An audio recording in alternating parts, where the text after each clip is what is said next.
I'm trying to stop the copy. But I'm not holding the breath on that one. But it's going to take just a little bit of work to try and it's long. Are we good to, are we straight up? Yep. Let's do this. Now let's rise.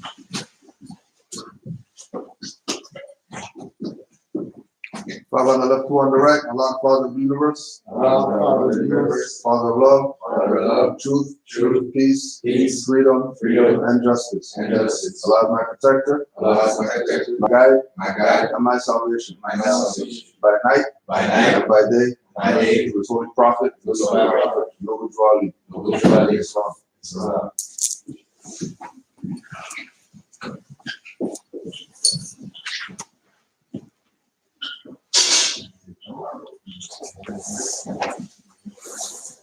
Prophet warns all Muslim governors order to read proclamation at each meeting.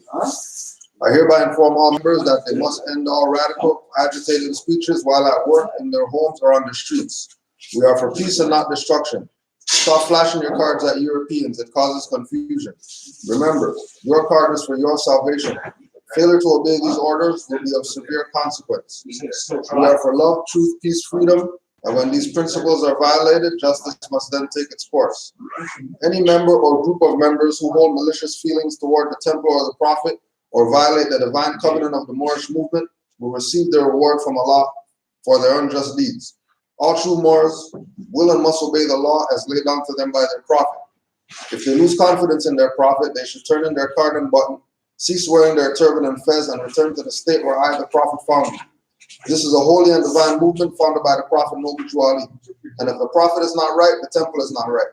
The prophet, therefore, is on a divine plea to all Moorish Americans that they do their part in protecting their prophet and the temple. This is an everlasting movement founded by the prophet through the will of Allah to redeem his people from their sinful ways. Noble Jawali. To be proclaimed at every meeting. I'm glad to know that I have a few faithful Moors among you all, and I desire for them to know the truth and the divine truth. There is a host of jealousy about me and the movement now, by the same people of our side of the nation that claim that I was only a joke and unreal. But now, since they have found out from the government officials and the nations of the earth that this is the only sole foundation that all Asiatics must depend upon for their earthly salvation as American citizens, they are working every scheme that they can to disqualify me so they may take charge of the situation. I notified all these things to you long ago in the past. It is through the faithful Moors that attribute to the movement and uplifting funds. The ones that paid their divine respect to me and the movement will be remembered. That is why I am calling upon all faithful Moors to increase their faithfulness to me, your prophet, and your divine Moorish movement. I need finance and I need it badly. Never before have I needed finance so badly as I do at present, so I can shove aside the discord that is facing the nation. It all comes through jealousy because of my fame and nobility. The nations of the world will not recognize the movement without I, the prophet, being head. It has been proven by my works which I have performed in the past few years. Prophet Noble Jawali. To the members of the Moorish Science Temple of America, Islam, this is the instruction from your Prophet Noble Jawali. Be faithful unto your forefathers' divine and national creed, that you will be blessed for your good deeds that you sow in the flesh. Allah is the one that judges the world, and his judgment is now on, but the weak can comprehend it not. The end of time is drawing near, so says Allah to his divine prophet, I Noble Jawali. And that's why many hearts have been turned to stone. Many have eyes to see but cannot see, ears to hear but cannot hear, lest they will be confounded of their sins. These are trying hours now, dear Moors, and every evil spirit is moving, and they are trying every weak mind to overthrow and drag out the true foundation that has been laid, and to cause confusion in the minds of the ones that do believe. But if you have the true love of Allah and the spirit of your forefathers, you fear not what you hear or see, but will sacrifice the utmost of your very life to protect your movement and your prophet. Watch your enemies, dear Moors. Your enemies are the ones that speak against your prophet and ridicule him to the very lowest, and the ones that speak against your divine and national principles of your temples. Act accordingly, and Allah will bless you for your good work. Peace, your divine prophet, Noble Jawali. Islam.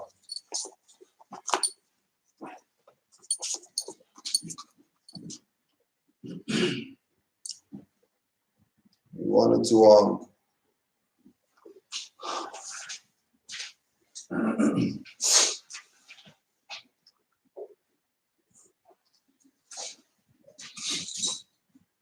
want to take an excerpt to some Brother Seton Ross. I would just Soul return to it. Back it on this. I wonder if I should put on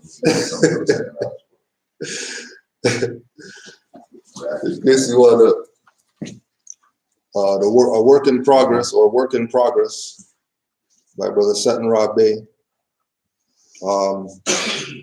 You can email him setonrabay@gmail.com and money sign Seton Ra Bay is the Cash App. The book is 20 notes per copy, and celebrating the 44th revolution today, so we're just gonna put out one of these chapters with regard to that. Chapter Invisible Chains. What are invisible chains? The obvious answer would simply be chains that are not perceptible by the eye. Millions of us wear them or have worn them at some point in our lives, but have never seen them, but are or were undoubtedly bound by them. In the U.S. there are many restrictions put upon the people that it would literally make your head spin if you actually took a minute to think about them all. The worst invisible chain are those that are self-attached. Too often, doubt and fear cause us to restrict our movements at times, and in turn, we prevent ourselves from accomplishing so many things that could make our lives more fruitful. Imagine this. What if we were never told that Asiatic people were brought to the Americas on slave ships? What if Asiatic peoples were not holding on to the story of the Middle Passage and their mothers and forefathers being raped, humiliated, and murdered? What if the people of European descent were told the truth of their existence in the Americas, and no matter how hard they tried, they could never be American? What if the people of European descent truly understood that they are the true immigrants of these lands?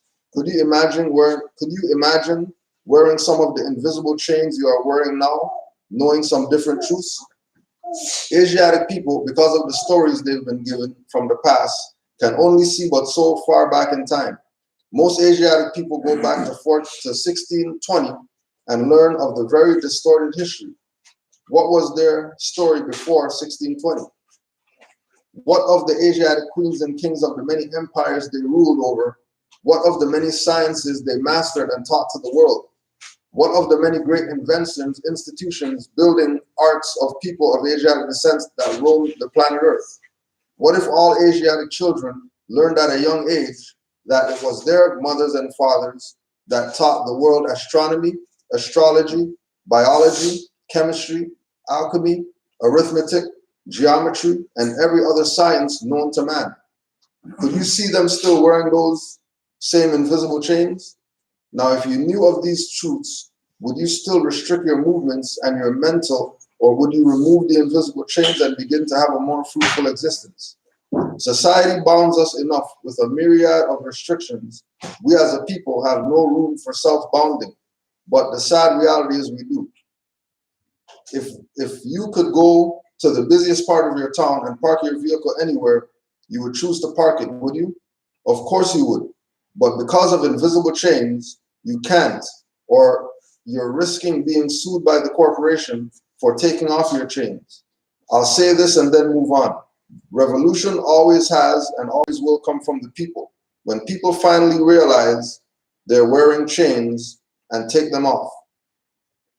On February 5th, 1949, Fuaso the horse and his rider, Captain Alberto Laraguibel, set the world record for clearing a measured fence. The fence was measured at 8 feet 1 inch high. That record still stands today. Now think about the horses you see being held by a 3-foot fence, invisible chains. Now we wanted to read that not only for Seton Ra, but to also, because there was not a lot, but there was a few Moors who had issues in the past 3 months or so. A lot of different issues with policy enforcers and whatever. And it's coming to that point that we have to start taking certain steps to have our issues addressed with them, right? More so the people who are having these issues because it appears that, those are the only ones that it's going to matter to.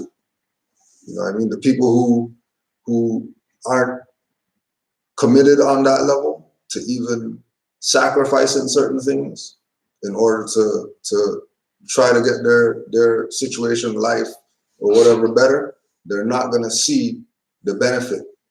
They just want the benefit. We were talking about that earlier. They don't want to go through the trials and tribulations so that the benefit is worthy, right? Some of those individuals who we know are Moors, they have invisible chains. That the aspect of being free is something that's just given to them, right? But you have to earn your freedom. You have to prove yourself worthy to be free in order to be free. You're not just going to be free just because, we read a dictionary or we know some process or whatever. There has to be some type of sacrifice that's being made. Now, from an encouragement perspective, one of the Moors, Brother Junior Bay, one of the Bajan Moors, he had got pulled over yesterday. He got pulled over yesterday. So he called me when they pulled him down or whatever. When he took my nationality card or whatever like that, he went back to the car. So what's the issue? Well, my insurance thing ran out.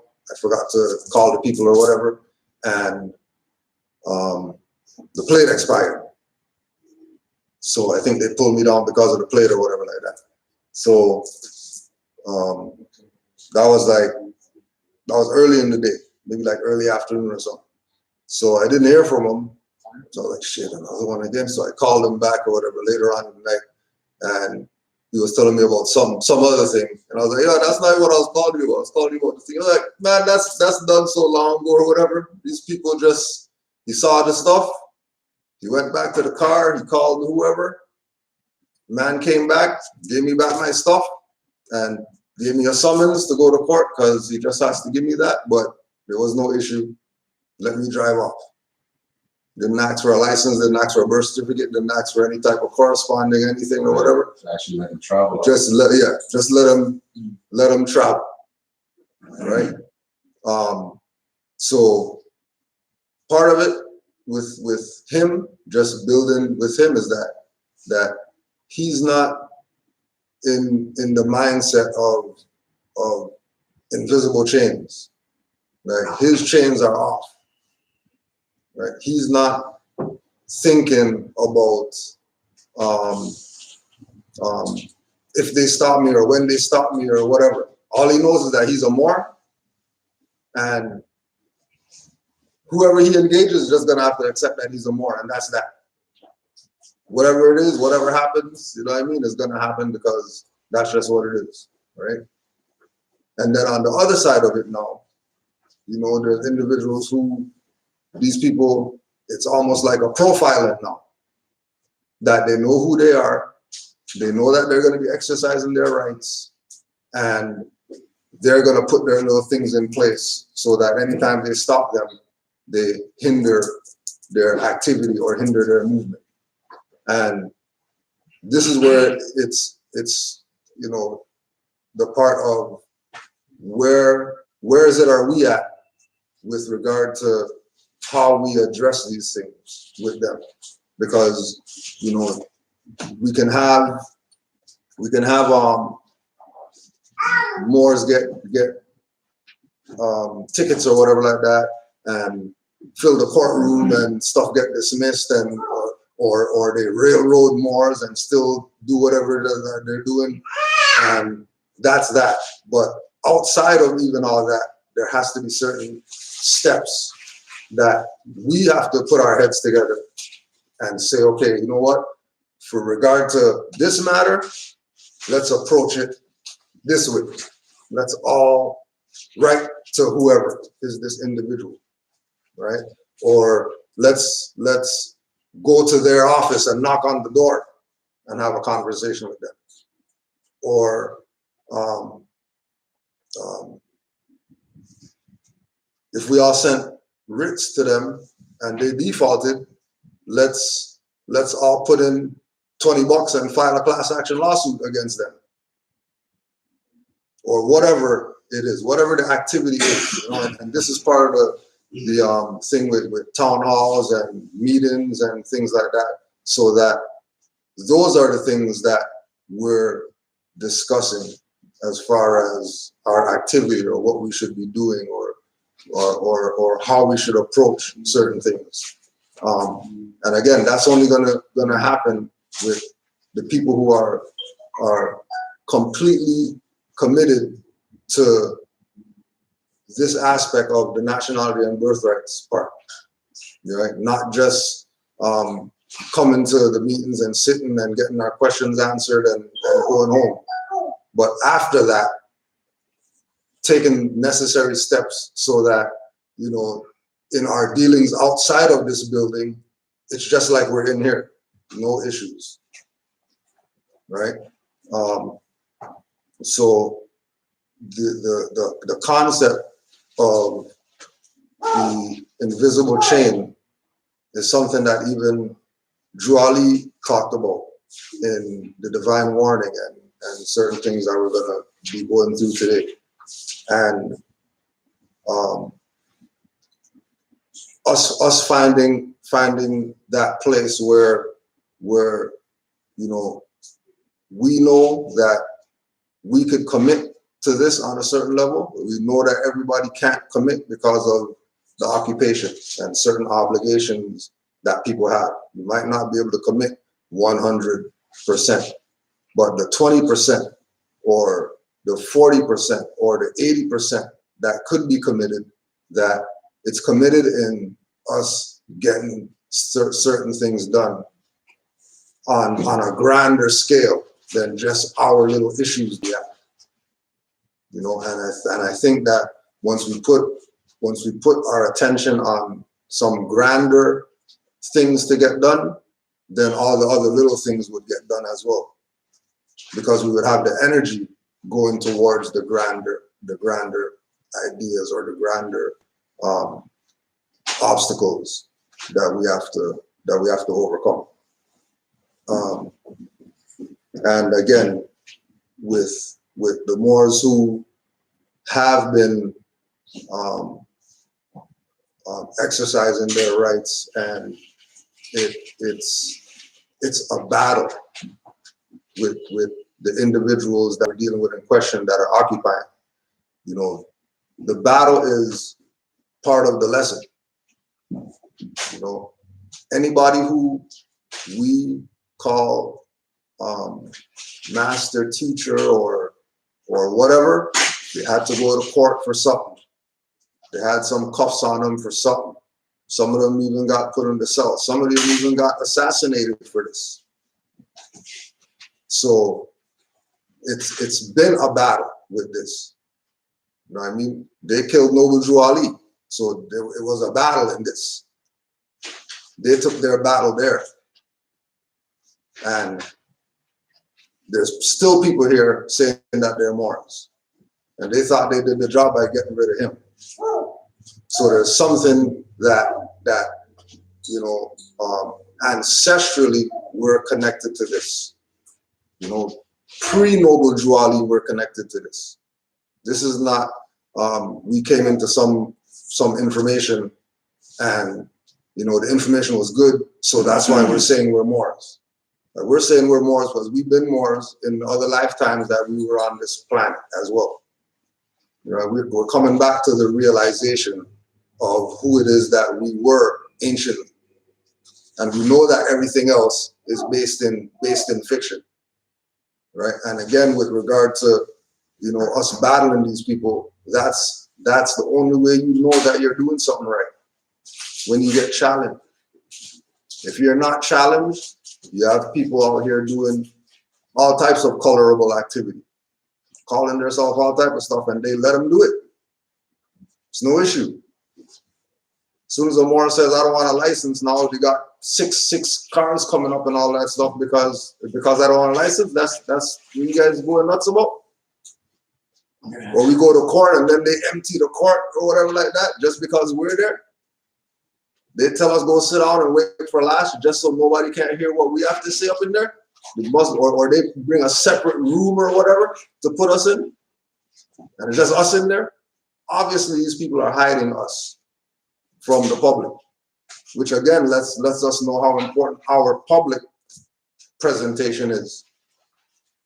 As far as not even just turbans and fezzes outside the temple, but our dialogue and our conversations with people outside of this building is a big deal. You know, because we also know that people are waking up and they're tired of being, you know, under this occupation. You know, Moors and Europeans included, tired of the occupation, of their own, of violating them. Right? We had examples of Europeans who came in here and got information in order to help them get out of whatever situation they're in. So we know that this thing could apply to everybody, which is again why I wanted to go through again divine warning by the nations, so that we know that this is a global fix that Noble Jwali presented. It wasn't just for Moors only. This was for everybody. And when we look out there, we see that everybody's applied the fix. Everybody's sticking on nationality. Everybody's sticking on principles. There was a thing about I can't remember if it was Peru or whatever, some South American country where these people built a guillotine and walked it down to the president or whoever's house. Right? Like they didn't say shooting squad or whatever. They said guillotine. Right? Somewhere in South America. Right? Because they're fed up with the BS that's going on there. Right? And some you know, some actions that we take are going to be looked at as, you know, radical or whatever like that. But you know, Moors are the ones who know. Nobody else knows what we know. I stick to the point that been through all the different schools of thought. This is the only school of thought that taught me something for real that I could use, apply in the real world. Everything else is fiction. Everything else is a dream taking the position of reality. But this school of thought has brought reality to the forefront. Responses that we get from certain people when we question them on things, or you know, like with the whole thing with the car, you know, right to travel is not real, and you know those IDs are fake or whatever. But you're gonna go get a car out the impound with nationality card, and people are not gonna look at that like some. Obviously, this thing has some type of power. Because the guy, I just told him. He never showed me yet. I told him. And he said, "You have the card?" I said, "Yeah." And he goes to the girl, photocopy, and don't charge him. There was no option. Let me see where you get it. Nothing. He just on his way, and I said, "He's the owner." Okay, blah blah blah. Okay, don't charge him no tax. The photocopy his ID, and that's it. In other words, the way he does it, he knows. The girl might not know, but the owner knows. Brother Omar, yeah. I was just thinking, because you know, I had the same thing when I had to get my car out. One of the things we have to understand is that That's all nonsense. How much should you have to, how much time should you have to give to do? Or whatever, you have to give them a certain amount of fiat, right? So that's really what it was all about. Yeah. The nationality card and all that stuff is nonsense. That's why for me, until they stop impounding our conveyance, we have an issue. Because they don't care what you show. When I went to get my conveyance, I didn't have to show them nothing. I had to give them the finance. So when we realized it wasn't about your nationality at that point. It's the fact that they extracted the finance. Yeah, because And they took your personal property. yeah, Your movement, all that racketeering stuff. So to me, that is where the battle is. Because now, because to me, I'm looking at trying to get some of that fiat back for you impounding my stuff. You have stopped my movement. You have taken my private property. These things need to be addressed. Off private property too, because he was on private property. Absolutely. Same with me, right? They told me that they were gonna, and this is the other thing, they threatened me with kidnapping. I had places to go, so I acquiesced. But like you say, we've seen other people that say, hey, I'm not getting on my conveyance, they're gonna break your conveyance window, they're gonna take you. And that's the next level stuff that we gotta, for me, is where this is at. Because they still have the fiat out of your pocket, right? That's the problem. So I'm just throwing it out there that those things that we're doing are absolutely integral, but it's still the fiat game for them. Because you still got a bunch of tickets to deal, so-called suits to deal with, right? Which will probably get thrown out. Let's say by the end of it, that's going to be 5 to 7 visits later. Every one of those times is a time off of your work to get yourself ahead. Meanwhile, you're paying their work because that's what they're getting paid to do. To take your fiat. That's not what you're getting paid to do. You have to go do some stuff to make your fiat, right? So this is the stuff that Kudo's talking about, and this is what we've been imploring us all to do.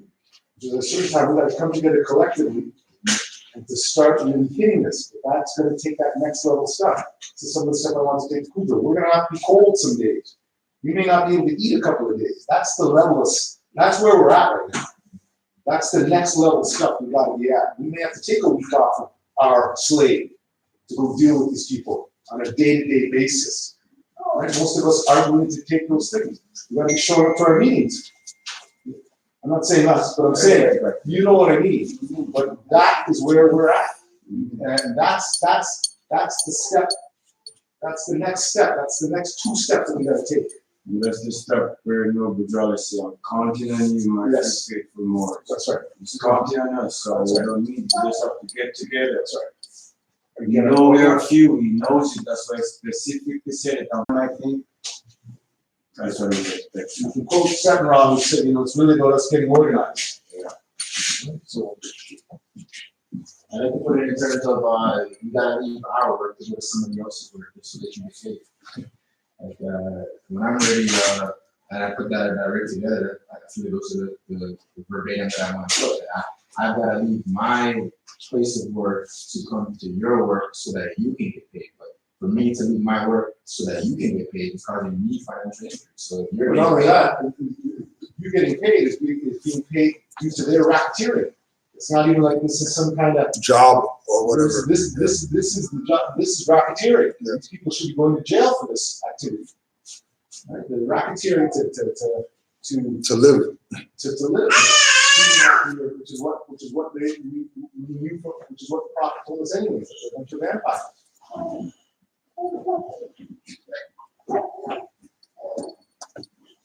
Any other questions or comments? Divine warning by the prophet for the nations. The citizens of all free national governments, according to their national constitution, are all one family bearing one free national name. Those who fail to recognize the free national name of their constitutional government are classed as undesirables and are subject to all inferior names and abuses and mistreatments that the citizens care to bestow upon them. And it is a sin for any group of people to violate the national constitutional laws of a free national government and cling to the names and principles that allude to slavery. Right? There's a sin for any group of people to violate the national constitutional laws of a free national government and cling to the names and principles that allude to slavery. So that also includes the people who are occupying,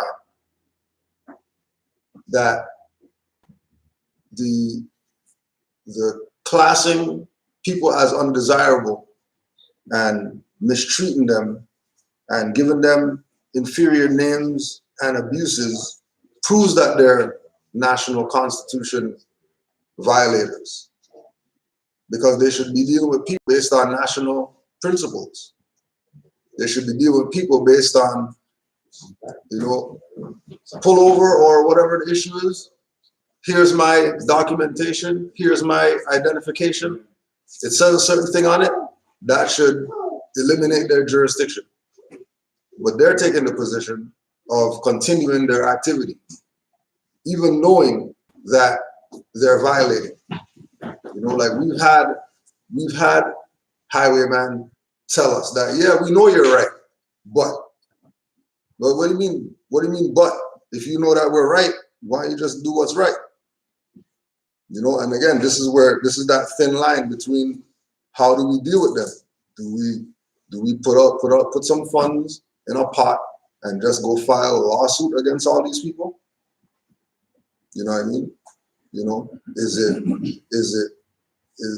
have to go that far, or is that really the only remedy because of them violating? Once they violate, if it's anything else, any other situation, violate, call highwaymen, press charges, person goes to jail or whatever. That's just how it goes when you get violated. Somebody rob you, you go tell them, press charges, and that's how it goes. All right? Where are we at with it? Should be the same place. Should be the same place where we are. Taking the necessary approaches to stop these people from doing whatever it is that they're doing. And again, we know that it's a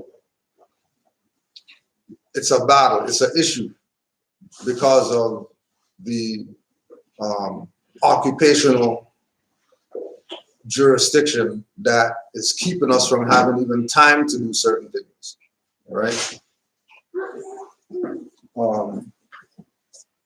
But always remember that in the divine warning, if we look at it from that perspective, that it's a warning, we'll take what's being said in here more serious than we have, because it is a warning. It is a message to us to be mindful of certain things that's happening. I, the prophet, was prepared by the great God Allah to warn my people to repent from their sinful ways and go back to the state of mind of their forefathers' divine and national principles, that they will be law abiders and receive their divine rights as citizens, according to the free national constitution that was prepared for all free national beings. So Noble Jawali told Moors, speak intelligent tone and look their best and certain things to have us on a standard where we're not being unlawful, right? That we are being law abiders, especially of our law. Forget the acts and the ordinance and the statutes and the whatever. Are we in harmony with universal law? Are we in harmony with natural law? Are we in harmony with constitutional law? Are we in harmony with common law? Before talking about these people's acts and following rules of the road and whatever else. Because we know that those are the things that they're going to use on us. Like we know that they're going to look at, radar gun or whatever to say we violated something. When that's not the point. The violation is you stopping me. The violation is them being occupiers. The violation is them not calling themselves foreigners, trying to call a Jamaican a foreigner. The violation is them not paying us taxes because they know that they're foreigners and they should be. And our existence as Moors has to be straight and narrow. Yes, it's a work in progress, right? For us to get to that place of being straight and narrow, because if we're coming from being Negro black colored and then we found out that we're Moors, however long you're Negro black colored is how long you probably have to put in as a Moor to balance out the energies. Because the Negro black colored energy was strong. The African power and whatever energy was strong on us. So for us to be free, we would have to exist on a certain frequency. And it's like there's Moors, for example, like use Brother Tallahassee, for example, that he's been on this info and he doesn't even have a nationality card. And he doesn't even want one because he's still dealing with nigger stuff. You know what I mean? He was at Noble Drew Ali Day. You know, like we know that we're dealing with the we're dealing with the energy still of what them even telling us that we're Negro black colored and forcing that position on us. We're still dealing with it, right? So to get ourselves in tune, look at universal laws, look at laws of Ma'at, look at the natural laws, common law, and see how in tune we are with those things before we even start exercising and wanting to exercise certain things so that we can balance out. You know what I mean? And a lot of that has to do with us recognizing our position, recognizing where we are. Another example is with Brother Yasun and him getting stopped by them or whatever, and not wanting to compromise and be the straw because you already know why they're trying to do that. You know that they want to do that, regardless of reserve rights, regardless of whatever. Don't call me the straw because I already know what you guys are trying to do, right? And forcing ourselves to put ourselves in a higher status or a higher position. So telling you, if you say you're this tribe, you right. If you say you're that, then you give your son, then you leave you. And that's what it is. You don't want to say it, then you take it. Right. You know? And again, that's just the occupying. You know what I mean? Like we've been put in a interesting situation by the people before us who sold out because they had all this info. They just refused to impart it to the people. You know what I mean? And then they're still around today with this info and not telling it like they should be telling it. They're still telling people about whatever else they're telling them. You know what I mean? You know, like everybody heard of Riza Islam, the Nation of Islam guy out there who's scholar or whatever. Somebody put us on that he has nationality paperwork. He's not no black, Asiatic and all that stuff. He got nationality paperwork with a great seal on his paperwork. But they're not putting that out to the public. Like, well, yeah, we know that we're Moors. But they got paperwork though that says that they're Moors. Right? And we want to know how come it's something. This is why I keep stressing that it ain't some European. Got one or two Europeans who give us problems or whatever. There's another 20 that are gonna be like, yeah, we know what you're saying. You're actually right or whatever. Right? It's our own. It's our own that's taking the position of push the occupation. It's our own that's taking the position of push the undesirable names and the things that allude to slavery, why we're in slavery. It's always our own. Again, when these South Americans brought the guillotine to whoever's house. It was one of their own house they were bringing the guillotine to. It wasn't some foreign European. It was one of their own who was violating them. There's no. It should be on. Okay, what is it on the other one? Don't worry, it's all good. Behind the fridge. The big fridge.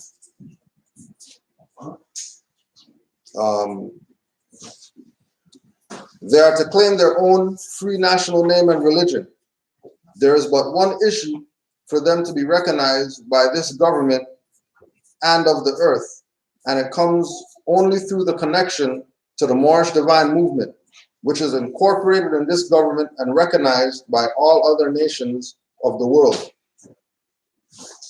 And through it, they and their children can receive their divine rights unmolested by other citizens, that they can cast a free national ballot at the polls under the free national constitution of the state's government, and not under a granted privilege as has been the existing condition for many generations.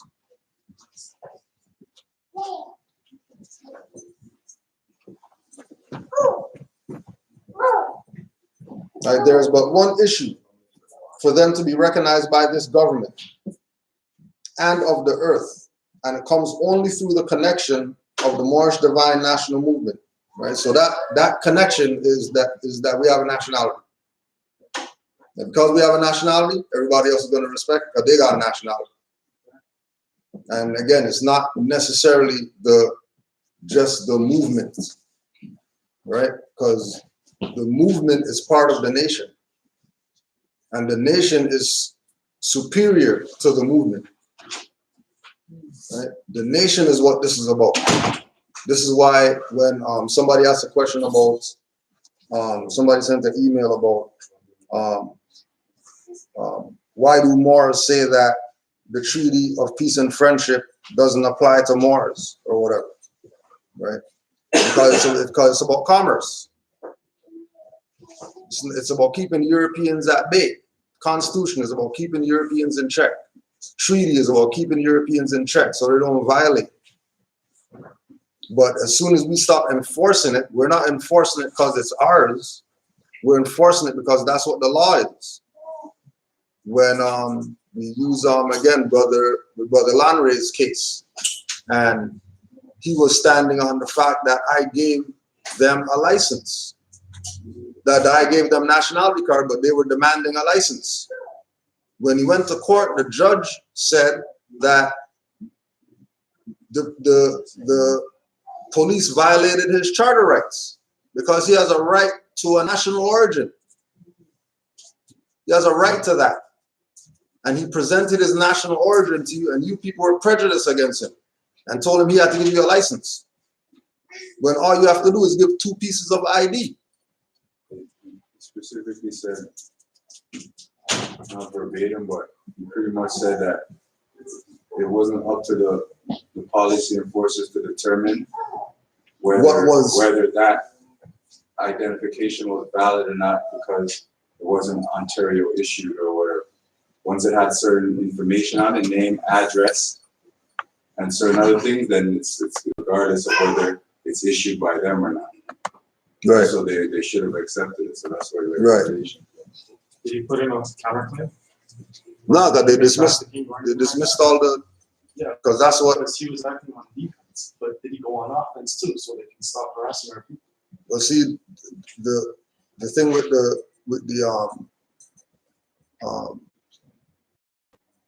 counterclaims is that from what we're taught by the master teachers, that has to be class action. Because anytime you do an individual suit, automatically they outweigh you, because all they gotta do is pull over 10 Negroes and they'll have the finance in order to fight whatever it is that we present. But in presenting something class action, the energy behind the class action is what they would be against, because they can't really fight it once the numbers are there. You know, it's just like anything else. Going back again to when Landry got pulled over. You know, they were in a panic because he got pulled over and then 10 more showed up at the pullover spot. You know what I mean? And then that put them on the defensive. Then they went and called 10 people. 20. There was Right? 10 cars and 2 per car. 2 per car. Right? For one individual who didn't let them know that his address changed. All that for just that. But again, yeah, like I agree with what you're saying. There has to be an offensive move on our part. You know, there has to be an offensive move on our part. And if suit is the offensive move, then that has to be class action. And then if it's class action, everybody on the suit has to have their stuff proper. Because we know that they're going to do their little investigation, whatever, and try to find somebody's mom who's not going to say, oh yeah, he's a Moor or whatever. We know him as the straw name. We don't believe in that Moorish or whatever, so we call him the name still or whatever like that. You know what I mean? They're going to do their little BS, which again is you know, us having our stuff right and exact, us being in a place where we know we can count on, 20 people hands down, no questions asked. If we say tomorrow we're going to wherever, that when we say meet at whatever, everybody's going to be there on time, whatever time it is. No issues, no questions, no reaching late, no, well, I was trying to get there and then something happened or whatever. Like everything being tight to the point where these people are going to be looking at it like, oh shit, these guys shit is tight.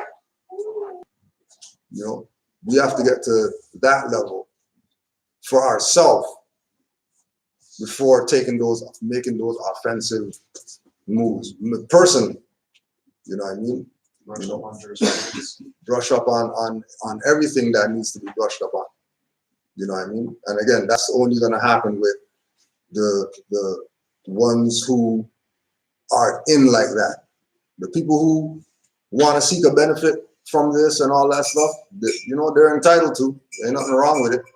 But that's not where the mindset of this is supposed to be at. You know what I mean?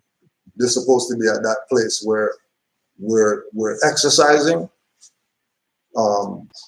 because we know. We're not exercising because we're trying to get away with doing something. You know what I mean? We're standing up because we know that you guys are foreigners, we know that you guys are violators, and we're not in your jurisdiction because we're not wards. We're not your crown wards for you to be doing whatever you think you want to us. You know? And again, I think the response to them that's gonna have them back off is gonna be some type of suit perspective. You know what I mean? Because a complaint is only a complaint. You know what I mean?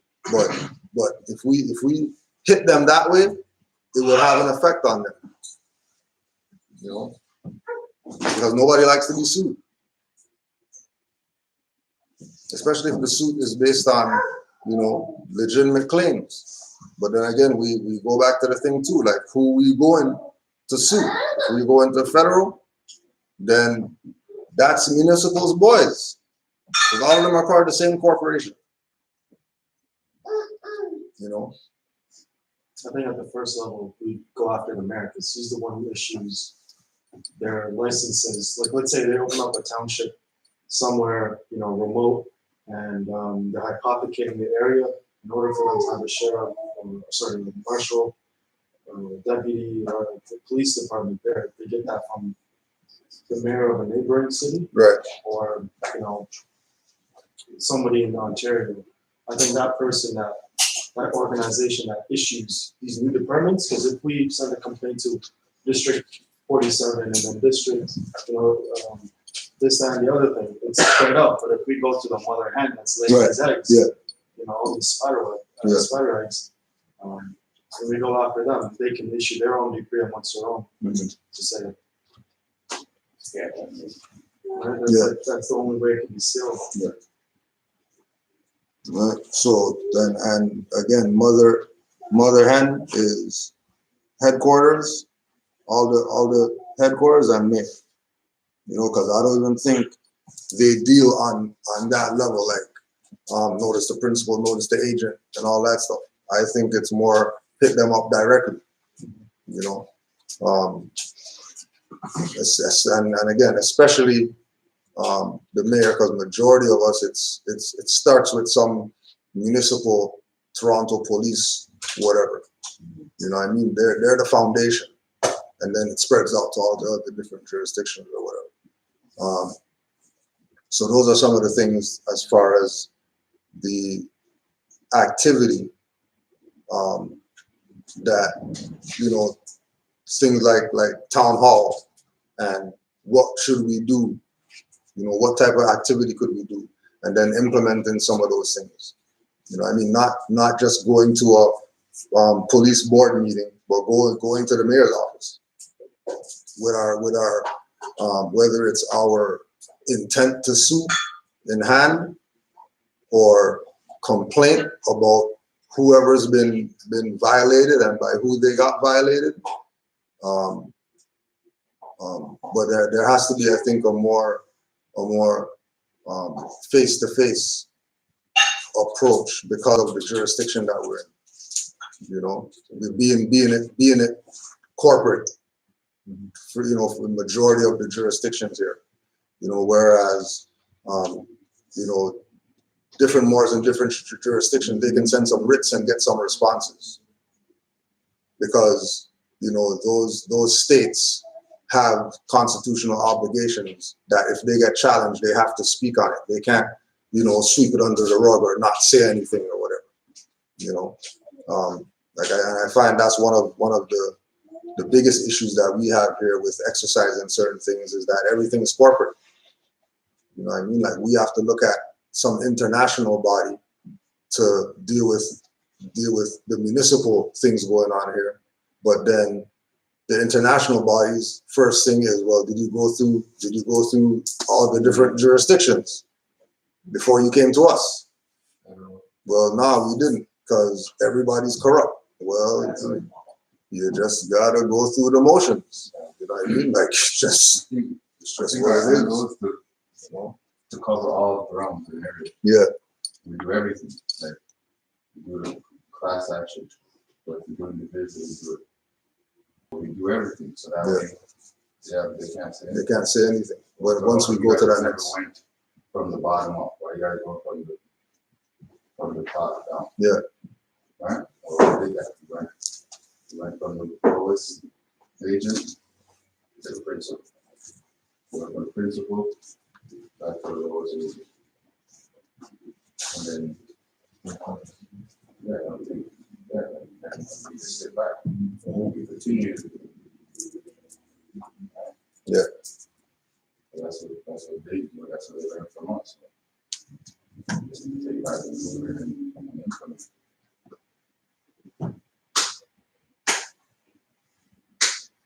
And again, it's you know, we understand the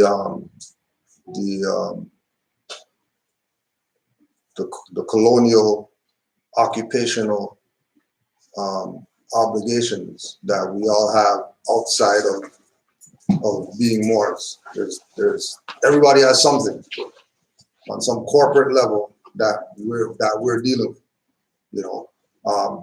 But there has to be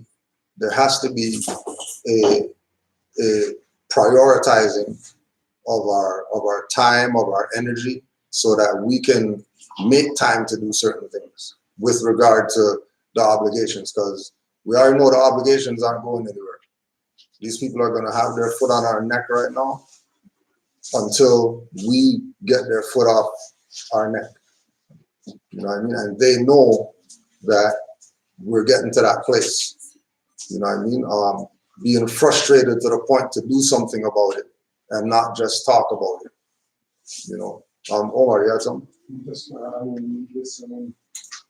some people here are seeing this for the first time, but remember we were at this level with Supreme, and we were looking to do class action. Part of instituting one of these class action lawsuits is we actually have to have evidence or proof of the infractions.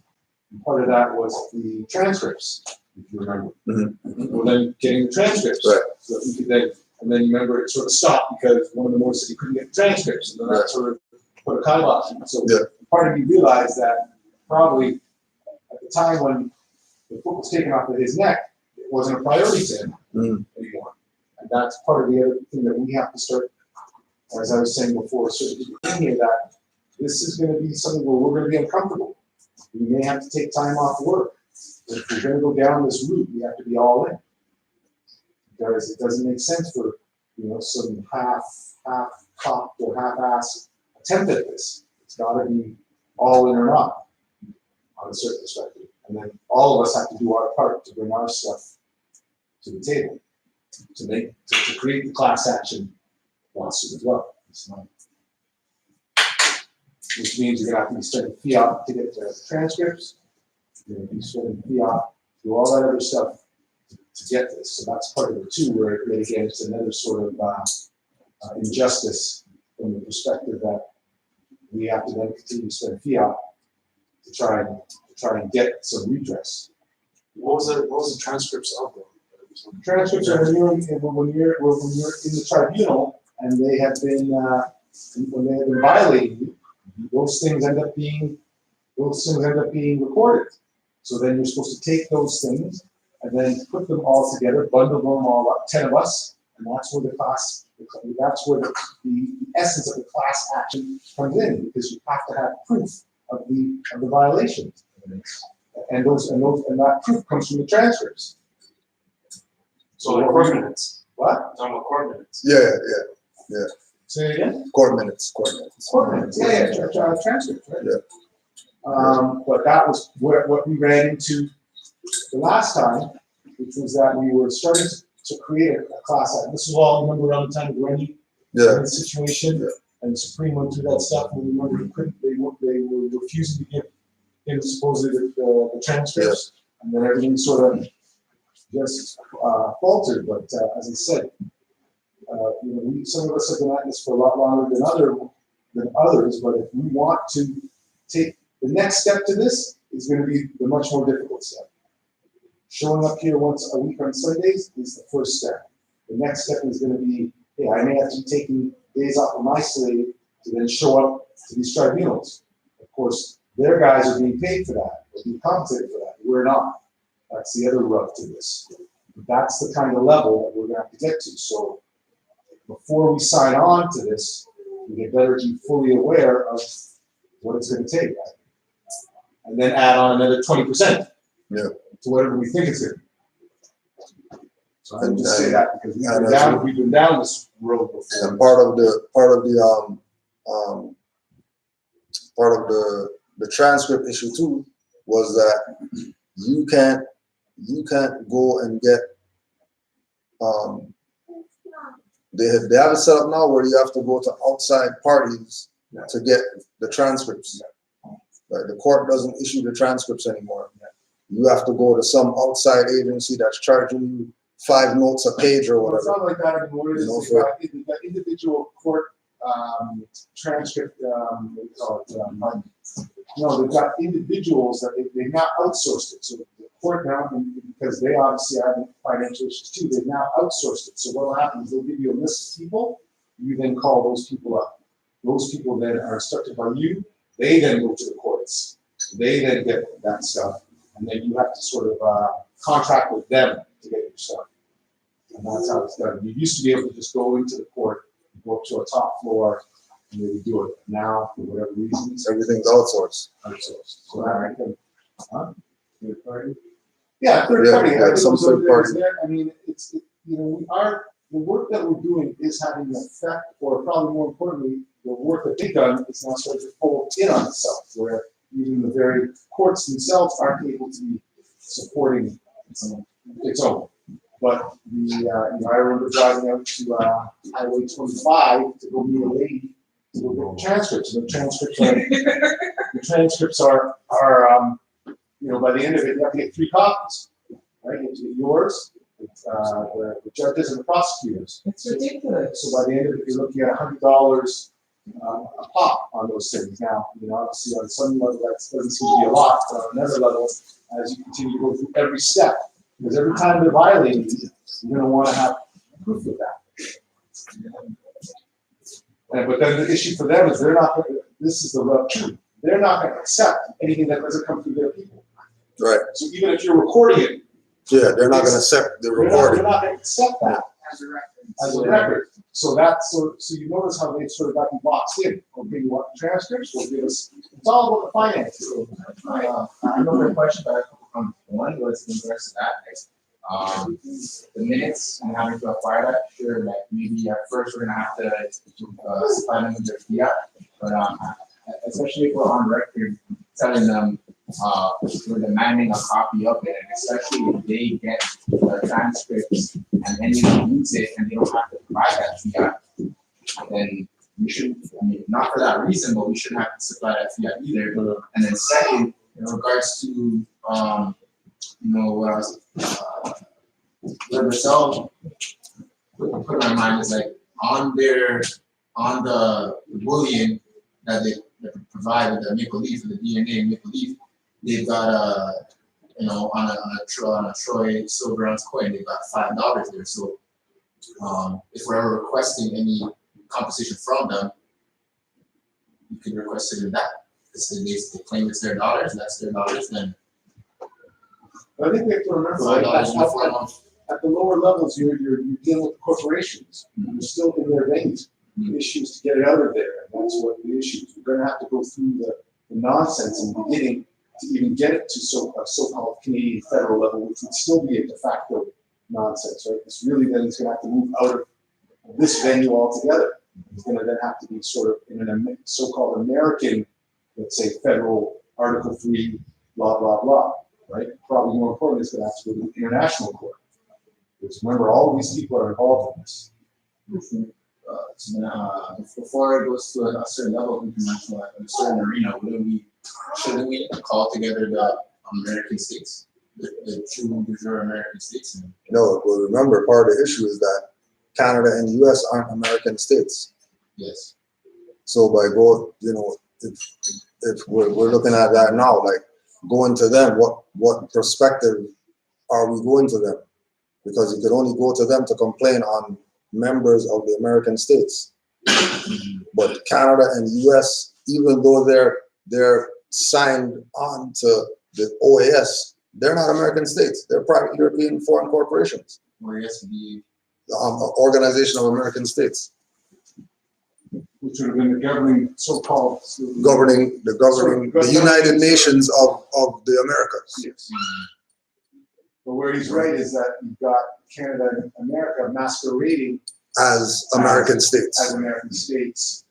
Well, no, they're claiming the American jurisdictional title, but in reality they are de facto. So whatever you're dealing with on the surface with them is an illusion, though they're tying themselves to the. It's like when they say, "Oh, we're defending the Constitution." They haven't been adhering to the Constitution at all. When they want to use the Constitution to say, they're impeaching the president, it's the Constitution. Yeah, now the Constitution is coming up. All of a Wait a sudden. minute, now the Constitution's coming up. We can't abrogate the rights. So what about our rights? Wait, you know what I'm saying? So that's some of the stuff that we're moving forward for those who are really about this. We have, as I said, we're looking to have a town hall sooner than later. We can go through the town hall thing again, whereby people come in with some great ideas and then people don't show up for the actual work. We're looking to amend that type of activity, and we're going to be a little bit more selective. But this is going to be, any one of us have gone through this stuff. It's usually a 2-year battle, right? Anyone who goes through any of this tribunal stuff, it's usually about a 2-year battle, right? This thing is going to be a 5-year battle, more than likely, if not even more. What was Nature's thing? How long did Nature's thing probably go on for? 2004 to probably I think like 2 years probably, about 2 years. Yeah, but his was probably, And that was back then. and that was back then, and he was probably on point. Yeah. Right? And then the other thing that I was thinking about in this last couple of days, we have to also realize that anything and everything we're doing on these phones, everything and anything we're doing, on the internet, they've set this thing up so that they're in your pockets. I get these emails with this confidential, whatever. I think to myself, you think that's stopping anyone from checking out your email? Yeah. You think that little disclaimer is stopping them, especially when you're using their internet? Like, you better understand that anytime you're talking to anyone on any of these devices, somebody's listening. Someone's listening. And know that if we're in this place doing what we're doing, they're definitely listening. So that's another thing that we're going to have to start really looking at. Because some of the stuff I've realized, if it's rare, my European friend has this, you're reading my mail. If you're reading my mail all the time, then you're going to be 2 steps ahead. You better start learning how to operate in certain ways. Yeah. Please, well, please. Yeah. But getting back, just quickly back to the transcript part of this. For us to have a class action lawsuit, we're going to have to demonstrate the violations. How are you going to demonstrate those violations if they keep throwing stuff out of court? How are you going to demonstrate the violations if really all we're ever doing is battling to the fact that we're doing it alone? But you're not going to be able to go to them. You see what I'm saying? It's all that. So their court and tribunal stuff that you're going to have that's going to start to be the foundation. Every time they say something on the record, that's when you have your transcripts. I got my transcripts from the last couple of times I've done my stuff, sitting and gathering dust, because guys didn't want to bring their stuff. They don't want to go spend the money. They got off their stuff and they're gone.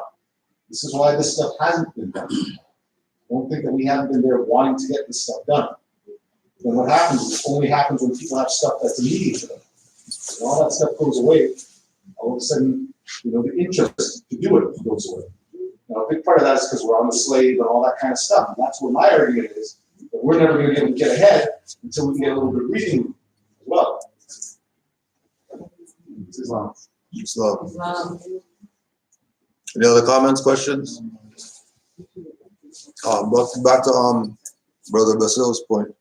You who doubt whether I, the prophet, and my principles are right for the redemption of my people, go to those that know law in the city hall and among the officials of your government, and ask them under an intelligent tone, and they will be glad to render you a favorable reply, for they are glad to see me bring you out of darkness into light. Right, so go to those in city hall that know law, and among the officials in your government, which would be all of us. Right, we're the officials in our government. City hall is a separate jurisdiction. So us going to city hall is just like what you're saying, talk to the mayor, talking to different members of parliament, talking to prime minister, talking to governor general, talking to somebody, anybody, once we have their ear. And not going at it from the perspective of this is something individual. Every time we talk, we're speaking for the nation. Every time we exercise, we're exercising for the nation. We're not exercising for our individual, whatever it is that we're doing.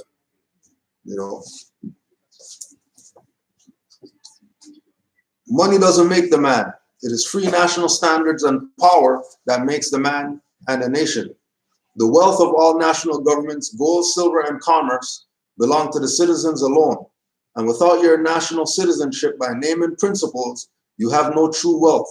And I am hereby calling on all true citizens that stand for the national free government and the enforcement of the Constitution to help me in my great missionary work, because I need all support from all true American citizens of the United States of America. Help me to save my people who have fallen from the constitutional laws of the government.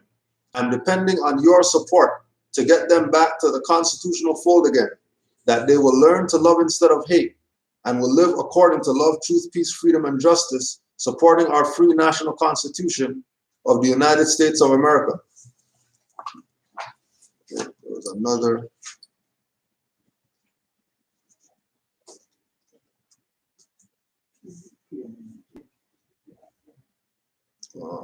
Learn to love instead of hate.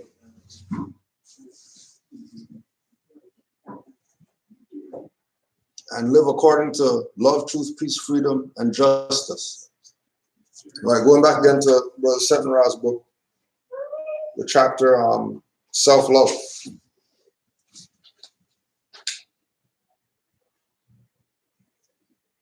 The good thing about it is we can remedy this situation of not loving self. Depending on the individual, it could be an overnight fix or an overnight fix. There are 4 things that are key to the remedy of not loving self. They are recognition, acknowledgement, acceptance, and forgiveness. In order to fix a problem, first there has to be recognition that a problem exists. To recognize is to identify someone or something from having encountered them before to know again. Once this is done, then a serious self-evaluation is in order. This is always the hardest part because nobody wants to admit that there is anything wrong with them, when the reality is there is a little something wrong with all of us. Self-evaluation hurts. Truth hurts. And for this reason, we will avoid it like the plague. Just to reiterate, looking at the mirror is not the real challenge. Looking into the mirror and ultimately the windows of your soul will be the truest challenge you'll ever face. Once you look into your eyes, your soul, you can reflect on your life and see when, where, how, and why you stopped loving you. Now, once you look into your eyes, your soul, you can reflect on your life and see when, where, how, and why you stopped loving you. Right? So, again, dealing with them, recognizing that the acknowledgement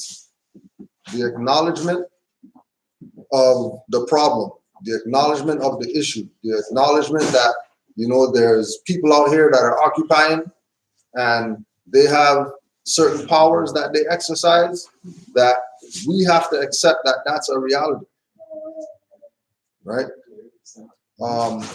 Just like the recognition of when Brother Setonra used the example in the book that he will do a lecture and he'll put the question out, what do you love? And people are talking about all the stuff that they love except talking about themselves. You know what I mean? And then that'll be with Moors, not just anybody. So if Moors are of that mindset that they don't even love themselves and they love all these other stuff, hence we got work to do. Hence why we have work to do, right? Acknowledgement. Well, now that we have recognized the matter, we can't necessarily address until we acknowledge it. Whatever the matter be, acknowledgement is the acceptance of truth or existence of something. You have to agree with yourself to deal with yourself, and in the process, accept what has transpired previously in life for what it is. Truth. Earlier we said truth hurts. I think we learned this at a very young age. The truth has brought me to tears as a child plenty of times. LOL. When we face our truth, when we look it right in the eyes, we can begin to build strength and character and the will to leap over any hurdle. Don't forget, we're still working on self-love. When it's lost, it takes a bit of work to find it. Now that we've acknowledged the problem and faced our truth, we have to accept it. Right? So even with the acknowledgement, right? When we deal with the occupying forces and we know what's right and we exercise what's right and they don't go with it, we have to acknowledge that that's them that's doing that. It's not we're wrong. It's not we did something wrong. It's not we're violating some law that they said. It's that they're the ones who are choosing to take this position of not recognizing what truth is. And knowing that they don't acknowledge or accept certain things, and us recognizing it is part of how we can deal with it, right? Because they can't pretend like what we're talking about isn't where it's at forever. Like they're eventually gonna have to give up the ship. They're eventually gonna have to take the position of acknowledging where the position that we're taking, right? Just for the simple fact that there's gonna be individuals who are of sound mind and in the right spiritual place that they wouldn't want to deal with anybody who is exercising certain things. They would automatically see the fence behind the wheel and not even think about pull them over to ask for anything, right? And again, the lawsuit could bring that too. Yeah, You know what I just mean? Like, even to warm up to there. yeah. Like just having a notice where it says some res judicata, you guys are violated one of our nationals, and we just go and put it on their, like, under Right. their building. Right. So, like, that's what they do when they do it to our building. The notice is there. Let them call it people terrorists Yeah. as they terrorize us in all their papers. Yeah. Sent in mail. Acceptance is the action of consenting to receive or undertake something offered. Acceptance is almost as difficult as recognition. Just know after you recognize the problem, accepting it will be hard, but definitely doable. It'll take some time to get through accepting certain situations, depending on the severity of the effect it has on you. Trusting yourself to take care of you is key because you don't trust you well. Now you have to deal with that as well. Remember that life happens and our past make us who we are. Running from our past will eventually tire us out and eventually wear us out. Damn that mirror. So now that we get to the last step in the beginning process of starting to love self again, the elephant in the room, forgiveness. To forgive is to stop feeling angry or resentful towards someone for an offense, flaw, or mistake.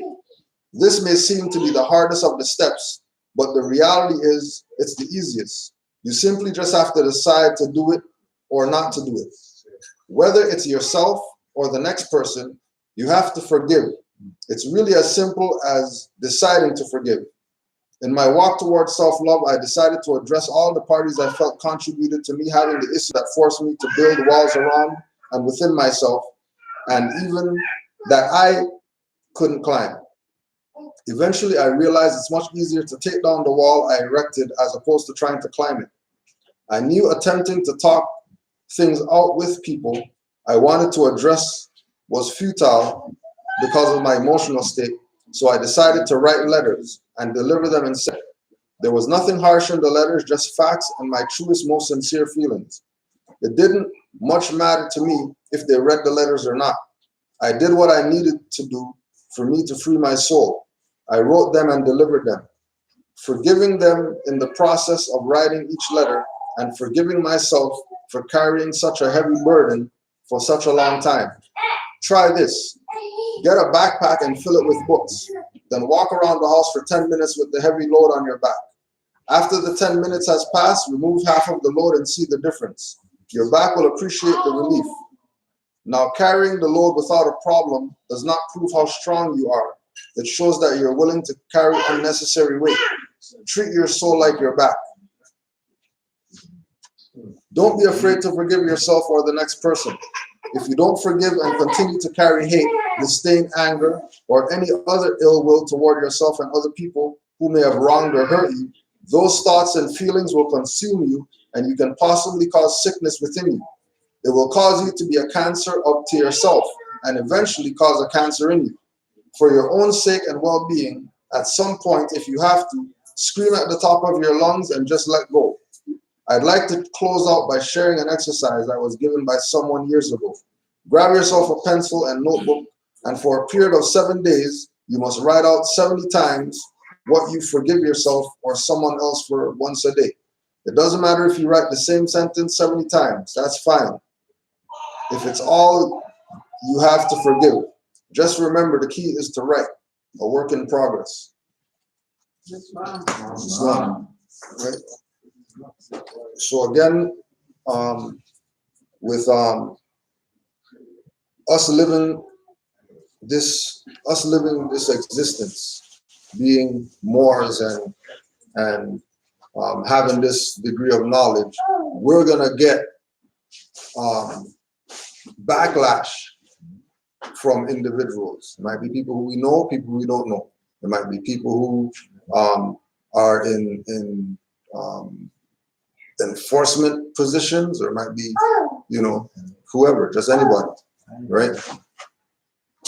Part of the self-love is recognizing that those people who are violating need to be forgiven, regardless of what they do, regardless of how much they charge, regardless of how tight the cuffs were, and all the things that they do or they have done.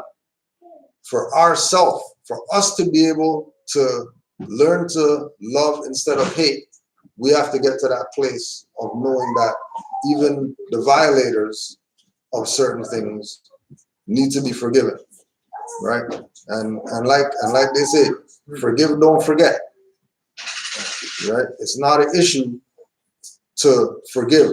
The problem is when you forget that these people are mercenaries and whatever, and you play around like they're going to eventually do stuff right. They're never going to do stuff right. So never forget how they did certain people. You know what I mean? Never forget that, the actions that were put on you was not because of you, or they don't like you or whatever. These people are carrying out their policy. And their policy is have people remain wards of the state and wards of the crown. Period. Right? And we have to get over fighting that and accept that's what they do. That's how they do. Right? Their position is to make sure that they stay in the high position, and the people stay as the cannon fodder. That's why I have my issue with respect to that. Once they know, and we talked about it before, once they know what's up, they continue to violate. And to me, there's an issue with them, and that's where you should maybe be looking at torts against them, because you do forgive them for their ignorance, right? Or ignorance of the law is no excuse. Once they have been educated, so to speak, of our jurisdiction, their continuance of that, then to me goes into a different place. Right? You not knowing and you following the rules is one thing. That was the whole German Nazi, whatever. We're just following orders. But once you know that this isn't right, then to me, each one of those people needs to then, and that's what we're talking about, taking suits against all of them. Right? He then has to be one day at a tribunal or a court answering why he was continuing his human rights violation. Question, but wouldn't you follow that in which court? Well, that's a great question. I would say it would be in the international court. Well, that's where we're looking at these other sort of little bit of these jurisdictions. You could go to the Organization of American States. They've got human rights If we're already in contact with other people in the other nation states that are here, we're having them as witness at a venue where we are, it's their venue. Having them as witness there at the venue, isn't that a form of international conflict? Because I thought that they report back to the nation. Because I thought that once you can still file in their